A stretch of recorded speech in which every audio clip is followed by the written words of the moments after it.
نبی کریم صلی اللہ علیہ وآلہ وسلم کی وفات کی خبر جب صحابہ کرام کو ملی تو حضرت عمر فاروق رضی اللہ تعالی عنہ نے اپنی تلوار نکال لی۔ وہ اس قدر رنجیدہ ہو چکے تھے کہ فرط جذبات میں بھول گئے کہ وہ کیا کر رہے ہیں۔ انہوں نے کہا، جو شخص یہ کہے گا کہ نبی صلی اللہ علیہ وآلہ وسلم نہیں رہے تو میں اس کی گردن اڑا دوں گا۔ ایسے میں حضرت ابوبکر صدیق رضی اللہ تعالی عنہ وہاں پہنچے تو آپ نے صحابہ کرام اجمعین سے کہا کہ عمر کو اس کے حال پر چھوڑ دو۔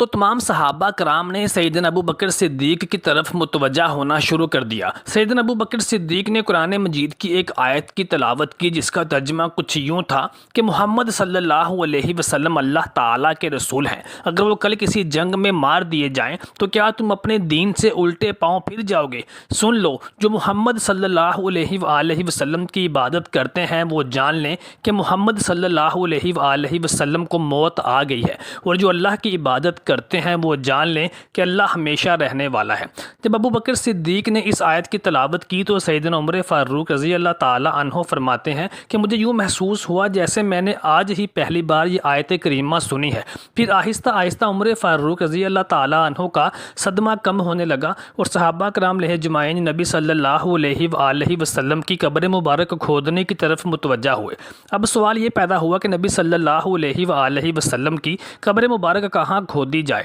تو سیدنا ابوبکر صدیق نے فرمایا کہ میں نے نبی صلی اللہ علیہ وآلہ وسلم کی زبان اقدس سے یہ سنا تھا کہ اللہ تعالیٰ اپنے نبی کو اسی جگہ پر موت دیتا ہے جہاں اللہ تعالیٰ کی مرضی ہوتی ہے کہ میرا نبی اس جگہ پر دفن ہو، یعنی اللہ تعالیٰ اپنے نبی کو دنیا میں اپنی پسندیدہ جگہ پر ہی موت دیتا ہے اور وہیں پر اس کی قبر بنائی جاتی ہے۔ چنانچہ نبی کریم صلی اللہ علیہ وآلہ وسلم کی مبارک چارپائی کے نیچے آپ صلی اللہ علیہ وآلہ وسلم کی قبر اقدس کو کھودا گیا۔ محترم ساتھیوں، اب بات کرتے ہیں اس اہم اور حساس واقعہ کی جو نبی صلی اللہ علیہ وسلم کی وفات کے فوراً بعد پیش آیا، جس کی وجہ سے خلیفہ اول اور خلیفہ دوم کے بارے میں یہ چیم گوئیاں اور غلط فہمیاں جنم لیتی ہیں کہ انہوں نے نبی صلی اللہ علیہ وآلہ وسلم کے جنازے میں شرکت نہیں کی تھی۔ محترم ساتھیوں، واقعہ کچھ یوں ہے کہ نبی کریم صلی اللہ علیہ وآلہ وسلم کی وفات کے فوراً بعد قبیلہ بنی سعدہ جو کہ انصار صحابہ کرام اجمعین کا قبیلہ تھا، انہوں نے نبی کریم صلی اللہ علیہ وآلہ وسلم کے وصال کے فوراً بعد اپنے قبیلہ میں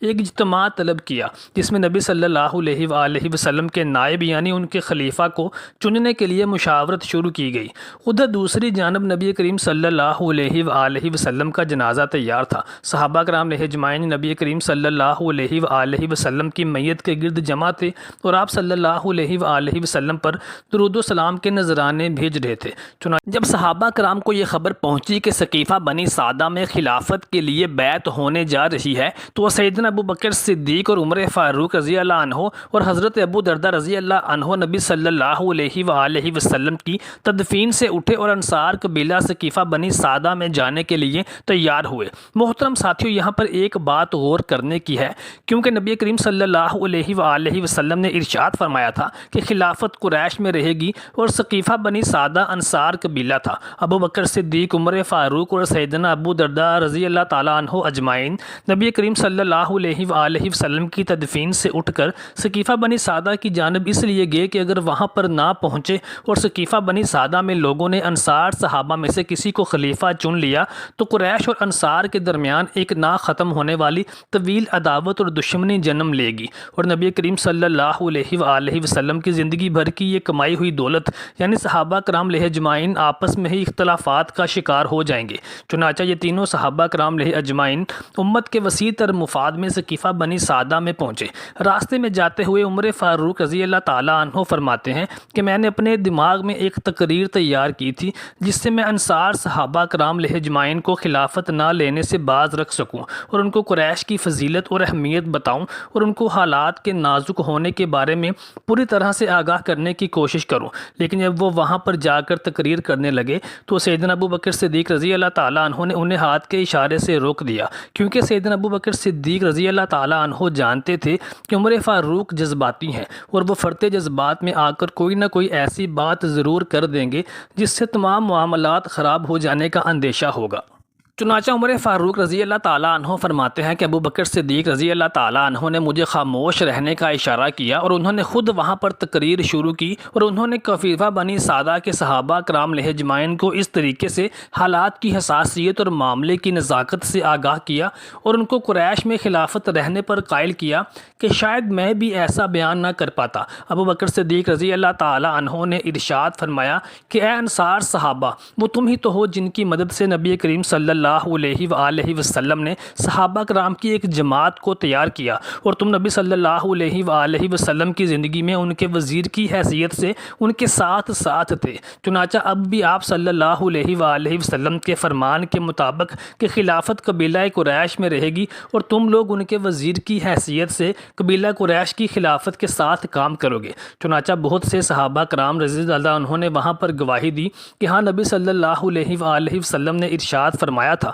کہ خلافت قریش میں رہے گی۔ ابو بکر صدیق رضی اللہ تعالیٰ عنہ نے ارشاد فرمایا کہ تمہارے پاس عمر فاروق اور ابو دردہ رضی اللہ تعالیٰ عنہ اجمعین جیسے جید صحابہ ہیں، تم ان میں سے کسی ایک کو اپنا خلیفہ چن لو۔ چنانچہ ان دونوں میں سے کسی ایک کو اپنا خلیفہ چن کے اس کی بیعت کرو۔ عمر فاروق رضی اللہ تعالیٰ عنہ نے فرمایا معاذ اللہ، ابو بکر صدیق رضی اللہ تعالیٰ عنہ کے ہوتے ہوئے یہ ہو ہی نہیں سکتا کہ کوئی میری یا ابو دردہ کی بیعت کرے، اور آپ فرماتے تھے کہ کاش تلوار سے دو ٹکڑے ہو جاتا اس سے پہلے کہ میں سیدنا ابو بکر صدیق رضی اللہ تعالیٰ عنہ کے اوپر مجھے ترجیح دی جاتی۔ چنانچہ عمر فاروق رضی اللہ تعالیٰ عنہ نے اسی وقت سیدنا ابو بکر صدیق رضی اللہ تعالیٰ عنہ کے ہاتھ پر بیعت کی اور کہا کہ سب سے پہلے میں خود ابو بکر صدیق کی خلافت کی بیعت کرتا ہوں۔ پھر ان کی دیکھا دیکھی باقی صحابہ کرام نے بھی ابو بکر صدیق رضی اللہ تعالیٰ عنہ کی خلافت کی بیعت کی اور ان کو اسلام کا پہلا خلیفہ چن لیا۔ محترم ساتھیوں، اب سوال یہ پیدا ہوتا ہے کہ ان دونوں مقدس ہستیوں ابو بکر صدیق اور عمر فاروق رضی اللہ تعالیٰ عنہ اجمعین کے بارے میں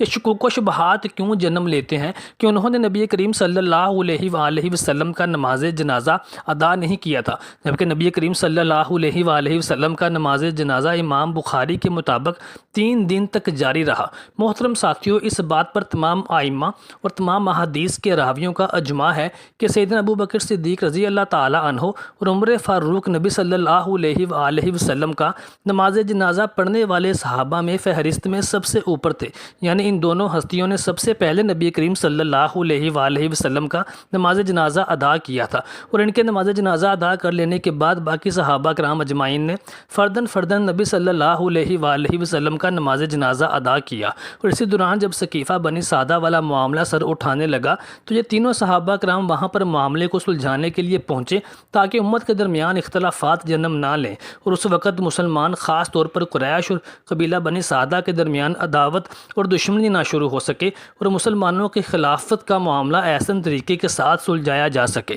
محترم ساتھیوں، امید کرتے ہیں کہ آپ کو ہماری آج کی ویڈیو پسند آئی ہوگی۔ برائے مہربانی ہمارے چینل کو سبسکرائب کر لیجئے اور ہماری ویڈیو کے کمنٹ سیکشن میں اپنی رائے سے آگاہ ضرور کیجیے گا۔